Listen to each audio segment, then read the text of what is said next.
Certo, vamos desempacotar isso hoje. Imagina viver no coração da Amazônia, cercado pela maior floresta do planeta, mas perder o sono porque simplesmente não dá para parar de rolar o feed do celular. É uma imagem bem contraditória, né? Muito.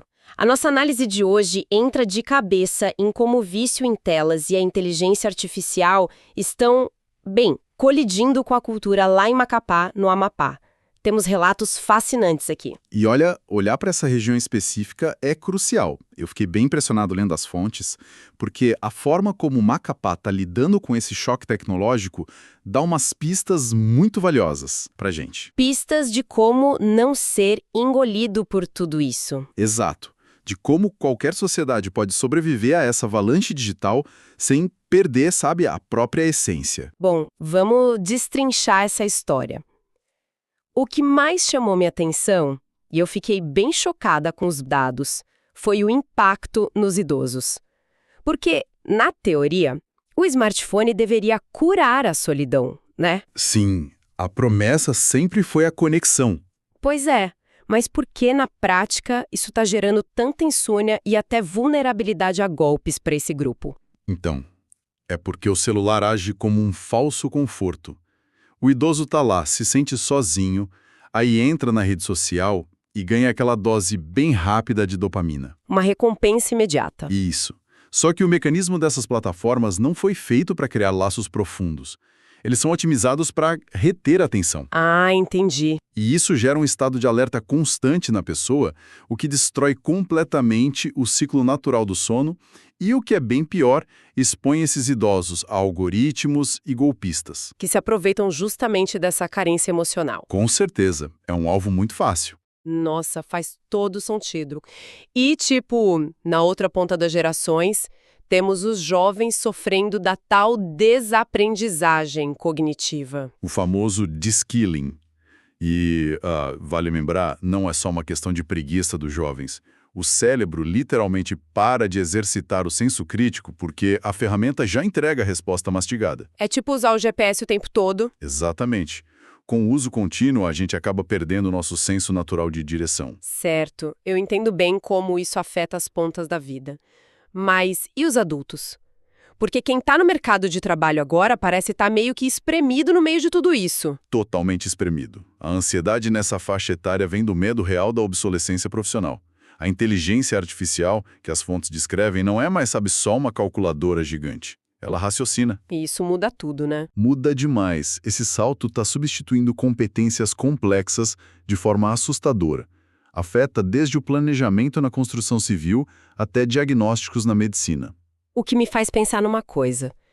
Se a IA atua como esse funcionário perfeito, que não dorme, e a nossa mente passa a receber só esse tipo de fertilizante químico digital, a gente não corre o risco de tratar o cérebro humano como um hardware obsoleto? Olha, essa é uma analogia excelente.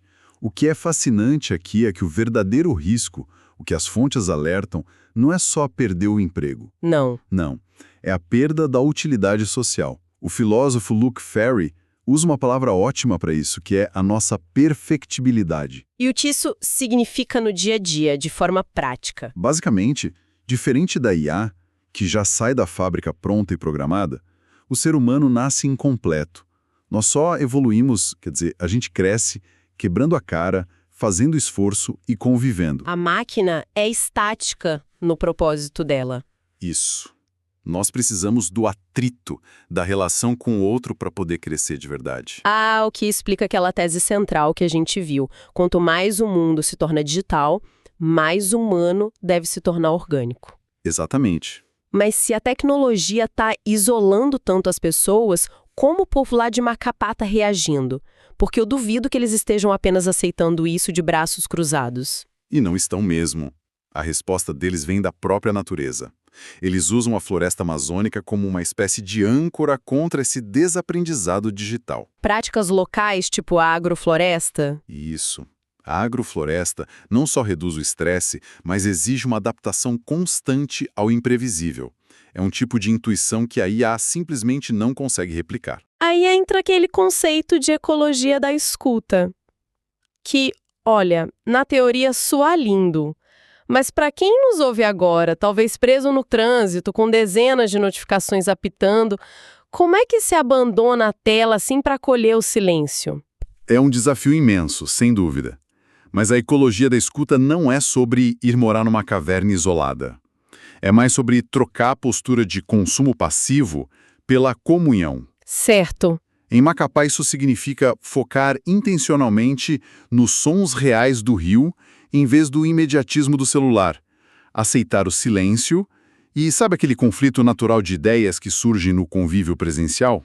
Em vez de ficar numa bolha digital confortável que concorda com absolutamente tudo. Perfeito. Se a gente conectar isso a um panorama maior, o material propõe uns círculos de transmissão vitais. Funciona em 3 etapas. Quais são? Primeiro, o silêncio sem as telas, depois, o compartilhamento de saberes pelos mais velhos e, por fim, a reflexão dos jovens sobre essas histórias. Isso transmite a própria essência da humanidade, né? Um algoritmo nunca faria isso. Exatamente. Fica bem claro, então, que a resiliência vai exigir uma hibridização consciente. Ou seja, usar a tecnologia para suprir necessidades materiais, tipo geradores solares, mas proteger com unhas e dentes os espaços de diálogo e o contato com a natureza. Sem dúvida, é o equilíbrio necessário. Então, o que tudo isso significa para a gente? Significa que a verdadeira rebelião contra a dominação das máquinas hoje talvez seja algo incrivelmente simples. Plantar um jardim e sentar para conversar com as gerações mais velhas. E isso levanta uma questão bem importante para a gente terminar. Se a atenção humana é a principal moeda que alimenta os algoritmos atuais, qual seria o impacto global se a sociedade decidisse subitamente investir essa moeda de volta no solo físico e nas relações imperfeitas do mundo real?